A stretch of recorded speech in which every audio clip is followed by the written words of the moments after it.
You stare at your books for hours, even after drinking 3 coffees. What if you could study for 3 hours, but feel like it only took 1? In this video, I'll share 5 neuroscience-backed steps from the library routine that will transform your focus and cut your study time in half. I discovered this routine when I was failing my finals, despite studying 12 hours a day. I was burnt out, anxious, and retaining nothing.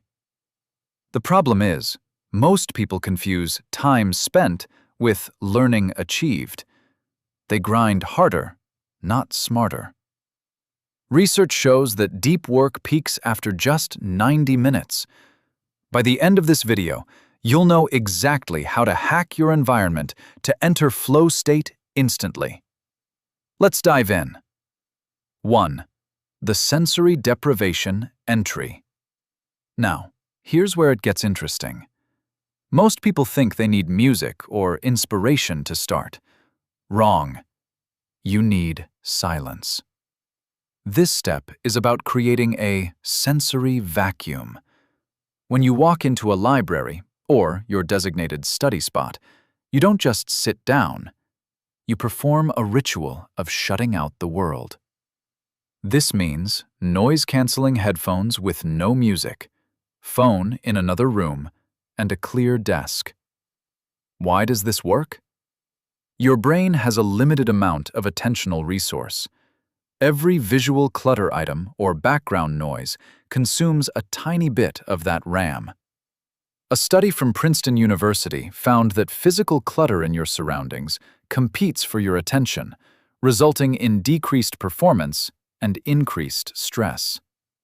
By removing sensory input, you free up cognitive power for the task at hand. It's like closing all the tabs on your computer except the one you're using. Here is how to apply it. First, leave your phone in your bag or another room. Not on silent, gone. Second, put on noise-canceling headphones. If you don't have them, use earplugs. No music yet. Third, clear your desk. Only the book and a pen should be visible. Fourth, sit down and do nothing for 60 seconds. Just breathe. This signals to your brain that playtime is over and focus time has begun. For instance, instead of scrolling Instagram while setting up, try staring at a blank wall for 1 minute. It feels boring. And that boredom is the gateway to focus. But that's not all. This silence prepares your brain for the next crucial step. 2. The 5-minute brain dump. This next one is crucial. Before you read a single word, you must clear your mental cache. Most people skip this and wonder why they keep remembering they need to buy milk halfway through a chapter.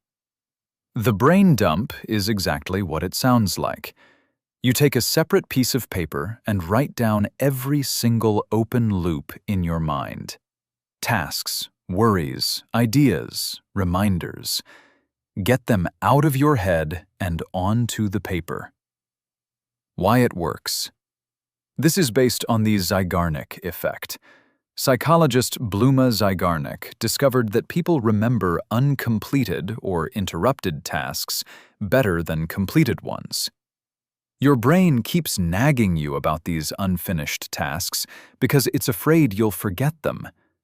By writing them down, you tell your brain, "It's safe. I've recorded this. I can deal with it later." This reduces anxiety and frees up working memory for deep learning. Research shows that this simple act can improve focus by up to 40%. How to apply? First, grab a scrap piece of paper, not your notebook, a scratch pad. Second, set a timer for 5 minutes. Third, write down everything bothering you or needing attention. Don't organize it, just dump it. Fourth, fold the paper and put it aside. Tell yourself, I will look at this after my session.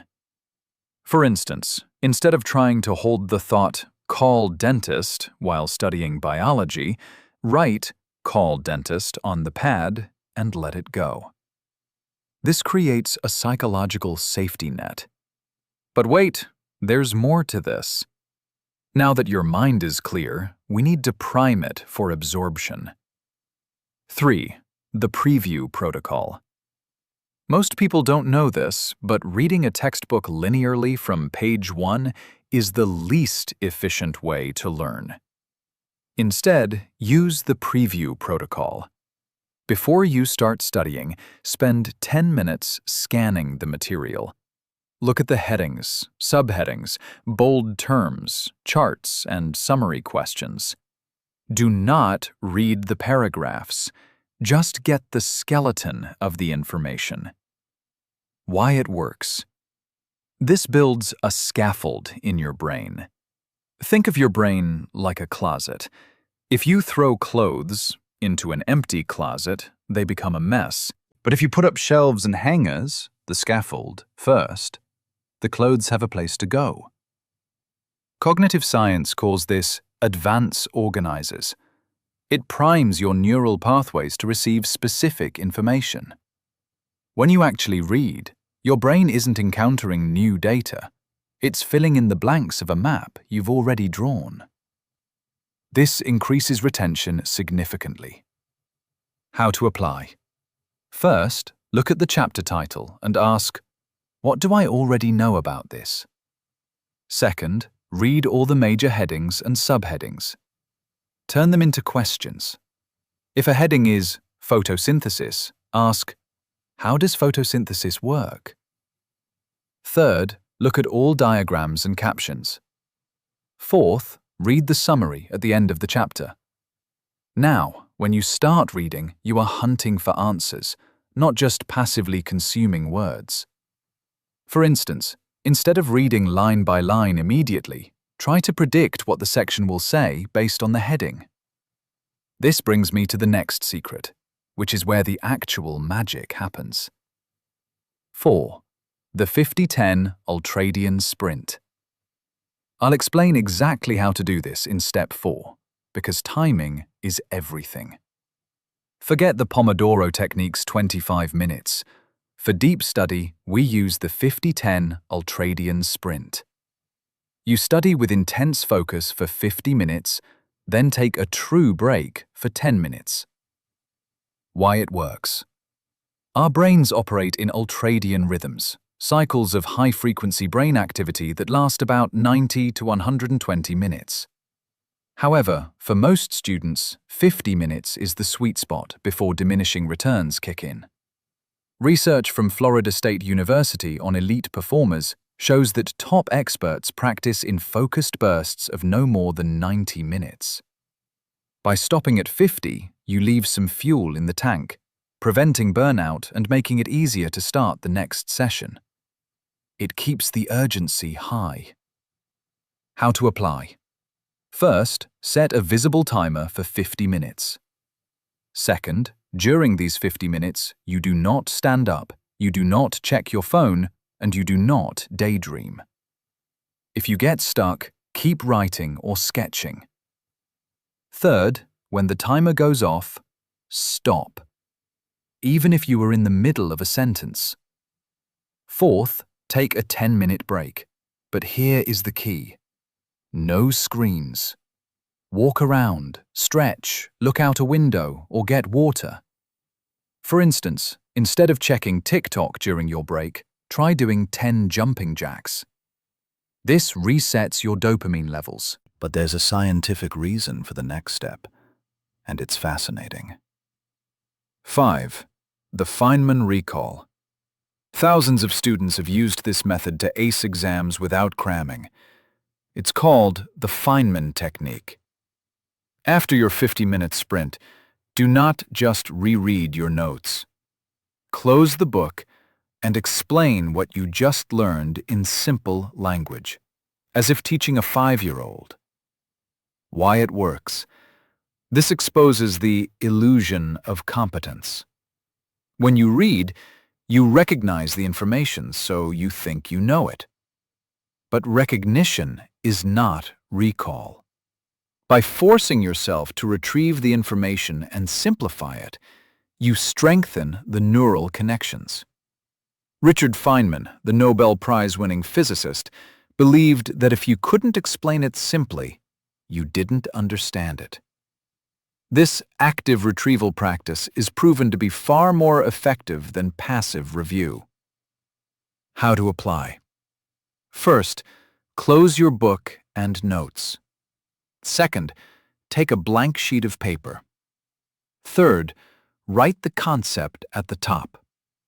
Fourth, write out an explanation in your own words. Use analogies. If you get stuck, that is your knowledge gap. Open the book, review that specific part, then close it and try again. For instance, instead of memorizing the definition of mitochondria, try explaining it as the power plant of the cell that turns food into energy. You've already watched this far, so let me share the final piece of the puzzle. 6. The context reset. This final step ensures you can do this again tomorrow. At the end of your session, never leave a mess. Reset your environment for the next you.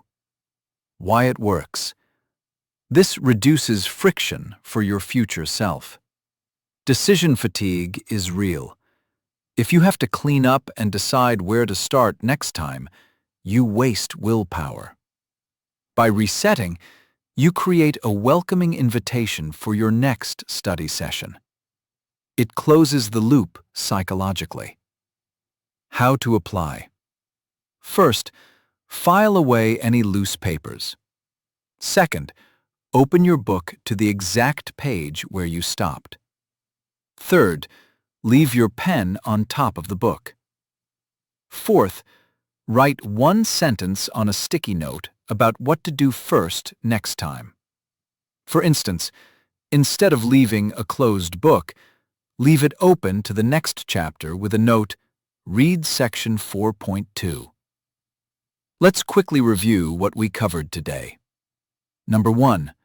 Sensory deprivation entry. Clear the clutter, silence the noise. Number 2.